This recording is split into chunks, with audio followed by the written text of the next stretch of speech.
Okay.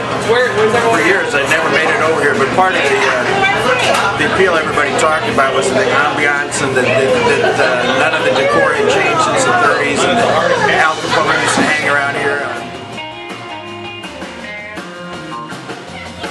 You know, they come in, they sit at the same chair and stuff like that. This is Mishawaka's chairs.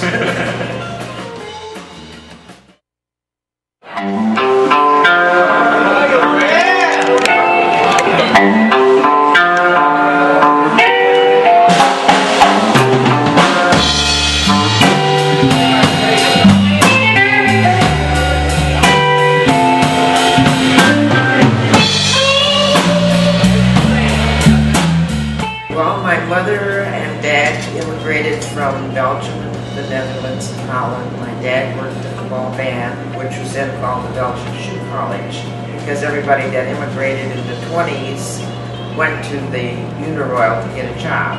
My mother worked at the Singer factory, and my dad was a customer here, and one day the owner asked if he wanted to buy the bar.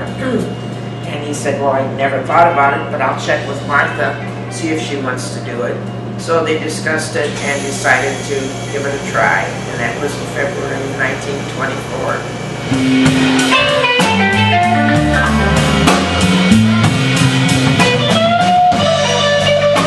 1920s, there were like Belgians, Netherlands, Italians, Hungarians immigrated from Europe.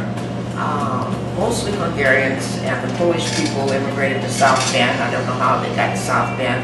A lot of Belgians and Netherlands and Italians were in the West End of Mishawaka. They all got jobs kind of like in Studebaker's Bendix, which was, you know, thriving at that time. And in that area of Mishawaka, they're bounded by those streets, something like 80%, 90% of the Belgians living in Mishawaka were in that area. So it was a well-defined ethnic enclave, kind of a classic example of an urban ethnic enclave, the ethnic neighborhood where you could hear Flemish spoken on the streets, you know, for several decades. Everybody, one house after another, they all were Belgians. It was just a little vicinity, and one person would tell another person, oh, you need to move to South Bend, or you need somebody here who'll help you. And my grandpa's brother is the one who helped him come over here.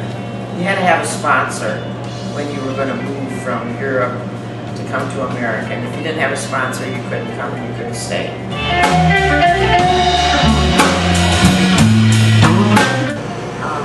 Let's see. There were various, what should I say, unsavory characters in the area every once in a while. And in fact, Dillinger lived on the corner of Lincoln Way and Main Street in Mishawaka. He had an apartment there. Al Capone used to come here about every 2 months with his friends, and they'd sit in the back room.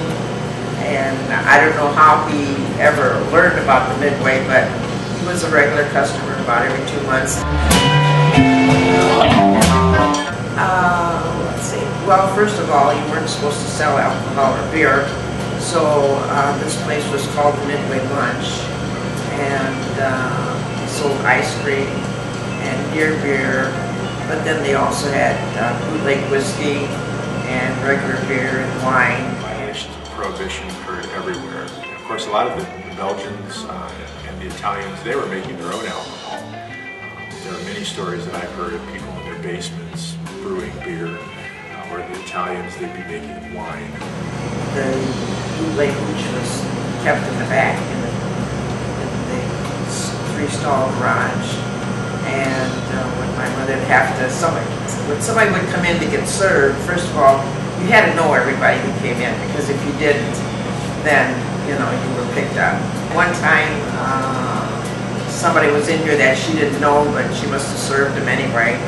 And then we were closed down for about 9 months, and then had to go back to my mother's family in the Netherlands because there was no money to be made here, and the door was padlocked.